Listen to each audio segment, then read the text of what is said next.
giving me the opportunity to be heard, you know, in a positive light, or just in a fair light. And if I inadvertently talk about your situation, I got you. You let me know. I got you. All right, I first came to Arizona, man, and I remember one day coming from the studio at 6 o'clock in the morning and pulling over on the highway. We like 4 cars, you know, just to watch the sunrise. And it was at that point that I fell in love with Arizona. I said, you know what, this has to be God's country, you know, because I'd never seen anything as beautiful as that sunrise. Then I met the devil in God's country, you know, and it's not so much who, it's what, you know, what happens and the things that the devil does. It's not so much a person, even though he acts through people. You know, you can't call one person the devil. Joe Arpaio? You know, you can't call any one person the devil. You can't do that because no one person has enough power to be the devil. We the ones that get locked up. You understand? Period. You know what I mean? Straight up and down. We get locked up by way of being the dealer or the addict. But that was the plan, right? The war on drugs that Bush wrote into law, or whatever. The whole thing was about locking up as many black people as he could. That's what it was about. People could say what they want to say. They're like, nah, because even white people. No, it don't matter. It doesn't matter what anybody else has to say. It doesn't matter what statistics say that was written by whoever, whatever white-led organization. Bottom line is the war on drugs was a war on racism, and everybody knows that. I bet you $20 if you go to the Wikipedia page, because Wikipedia tends to tell the truth no matter what anybody says. I mean, because, you know, I don't know. That could be a different discussion because just anybody can go in and change the Wikipedia page. Right. But Wikipedia tends to tell the whole story. I bet you $20 if you read the Wikipedia page, it's going to say something about the fact that most people believe that the war on drugs was really a war on racism. And I'm not racism, war on blacks, race, a particular race. Right. People of color, that's what you want to call it. That's what it was about. So crack in the 80s, it came out, it was big, it was devastating. And I guess that's what white people are dealing with now with the opioid epidemic. But, you know, it was just a way to mess us up, lock us up. When I was coming up as a young kid, man, in the project and public housing and all of that. Well, first and foremost, that's a podcast in its own, you know what I mean? That's traumatic in its own. Imagine living in a 17th floor building with 8 apartments on each floor. Yeah. You know how many people? 17 floors, 8 apartments on each floor. That alone is traumatizing. Yes. I mean, you have different personalities. You have different trains of thought. You know what I'm saying? You have, you know, different lifestyles. People that different lifestyles. So I know a lot of dudes for real, and this is a fact. First and foremost, me and my best friend, we were the only guys in our building that I knew father was in the household. Out of the whole building. Yeah. How ironic is that we became best friends? You know what I'm saying? You know what I mean? Every other dude, I'm serious. Every other dude didn't have their pops there for whatever reason. I don't know why their fathers wasn't there. Now, some of the mothers, you know, they were overwhelmed. You got 4 or 5 kids, dude ain't there, your money ain't right. You know what I'm saying? They resorted to smoking crack. I know a lot of women, dudes' moms that resorted to smoking crack. Now, these were gorgeous women in their 20s. 10 years later, Skeletor. Zombie. Walking Dead. All of them are dead right now. Every last one of them are dead right now by way of crack cocaine and young black dudes selling them crack cocaine. All of them are dead. Every single one of them. All of them. I'm thinking about this is just from my building. Yeah. So I came from a project a complex where we had like 20 buildings in the complex. So I'm just about one building. All right. All those women that got addicted to crack cocaine during that era I'm talking about are dead, yo.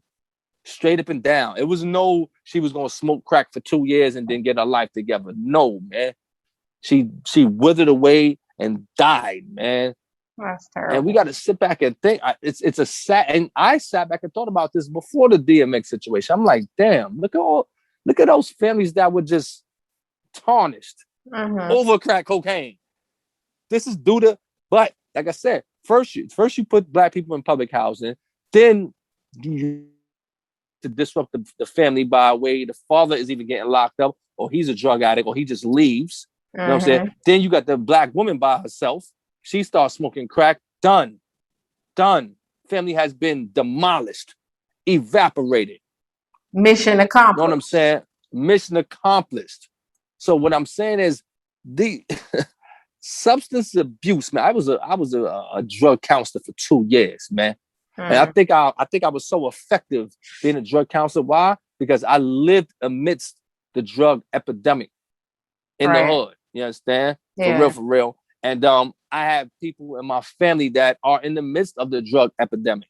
You know what I'm saying? I have people in my family that have overcome the drug epidemic. You know what I'm saying? I dibbled and dabbled in some things when I was coming up.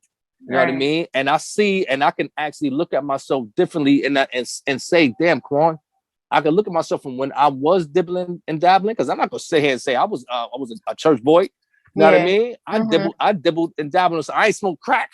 I ain't do that. That was just that was just taboo. Like, young dudes don't smoke crack. If you start smoking, see what I mean? I don't know. Ex smoking crack. So in our era, smoking crack was off limits. Yeah. Like, come on.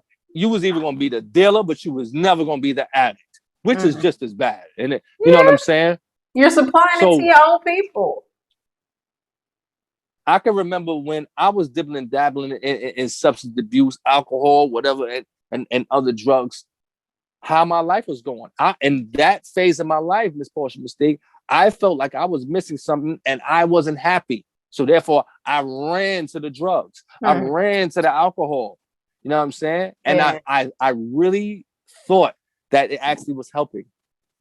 See what I'm saying?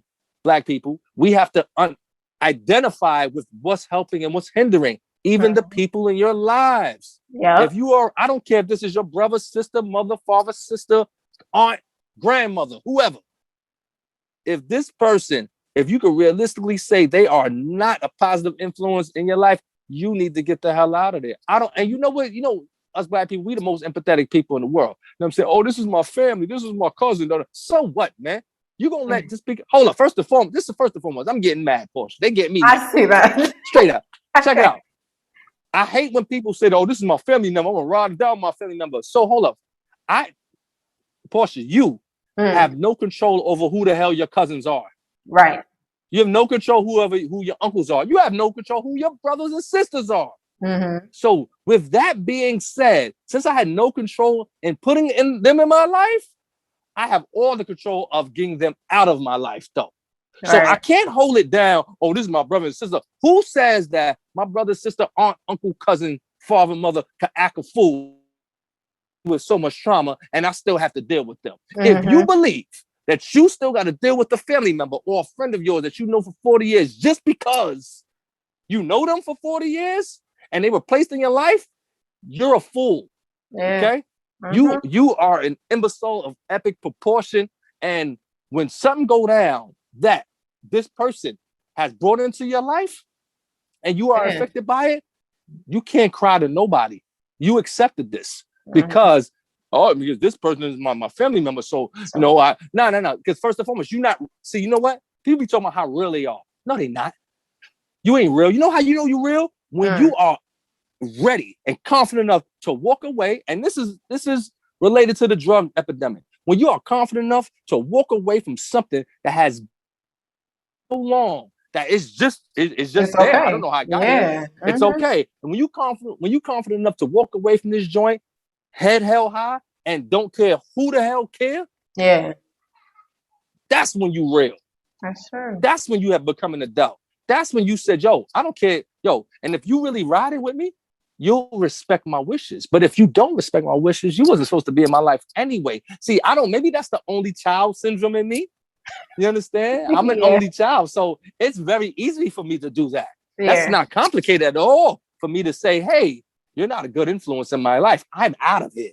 It You is. understand? I feel like that type of thing is difficult though, but you just have to realize what is toxic. Like we're talking about drugs, but family can be a drug too. Because if Absolutely. it's like Absolutely. you have family in your life, but if they're toxic, you gotta expel that. You have to get rid of those toxins. And I know it sounds crazy. And it's like, nah, don't do that. That's your It's family. You're real. supposed to ride for them. No, damn that. Yeah, but Damn that. like if they're toxic to you, It's you either you or have to them. get Who you gonna choose? Them? exactly. I mean, It's a fool. I don't It's a know. fool's mentality. But I don't mean to cut you off. It's the same mentality that European tried to instill in us. I let you live in I let you live in my house, don't I? I let you sleep here, but you got to go out here and shovel shit in the morning. You understand? You know what I mean? Meaning it's not how I'm treating you. You understand? As long as I let you in my presence, you can't allow people to think that, oh, you know, I won't allow nobody to think. And my two little girls, they're gonna be the same way. If a person, and like I said, if a thing doesn't feel comfortable, get out of there. I don't care who it is. I don't care where you at. You understand? And I'm saying this because I really think that if X had dudes, and I don't know if he had these dudes in his corner that had the power, because we gotta look at the reality of it, Portia. You know what I'm saying? At one point, X was getting this bread for real. I don't know if he still is, but he was getting this bread. And when you get this bread, you know what comes with that? A lot of yes men. Right. Straight up. When you get this bread, now you got dudes that just around like, oh, no doubt, X, what up? What you need? I'll run and get the crack for you. X said he can remember. I seen another interview. He can remember being in a hotel by himself with $1,000 worth of crack. Oh my God. But he also said that he was happier when he had $10 in his pocket, and that's all he had for crack. He's actually happier being the $10 crackhead as opposed to the celebrity crackhead. Because think about it. You understand? Think about what wealth can do for you. It can either help or hinder you. So black people, please don't think that once you get this bread that everything is cool. Yep. Nope. Because if you have bad habits, they will be magnified. Believe it.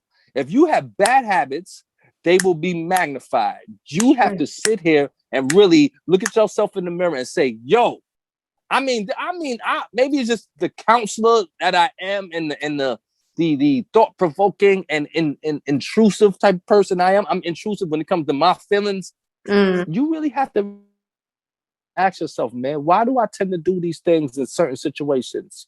You understand? Why do I tend to be with these certain people? You know what I'm saying? Why do I smoke cigarettes?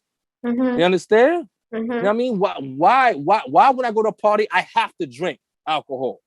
You understand? Yeah. Why do I need a blunt to fall asleep? You are now check it. After you answer these questions, you know what I mean? Because after you ask yourself these questions, you probably have read Habitual Habitat, because that's going to be the gateway to asking yourself these questions. After you ask yourself these questions, you're going to understand the fictitious hold that these substances have over your life. Please believe it. People be acting like they wild real, or I'm an individual, and no, how you mean you're an individual? You know what I'm saying? But you got to get up in the morning and get you and you got to smoke your cigarette. That Newport company got hold over you. Does it not? Yeah. You understand? How you an individual and you got to go to the liquor store to get your bottle of Hennessy before you go to the party? Why you can't just go to the party? Right. And who owns Because Hennessy? that Hennessy, who owns Hennessy? They have control over you. You understand? So people be talking crazy. You know what I'm saying? Look at your habits. But I understand. I got a lot of people like this in my family that, they just walk around playing all day, every day. And I sit back and look at them. Well, now I do. You know what I'm saying? I sit back and look at them like, damn, you don't have a care in the world. Not one. And a person that doesn't have a care in the world, Portia Mystique, they don't care about you either.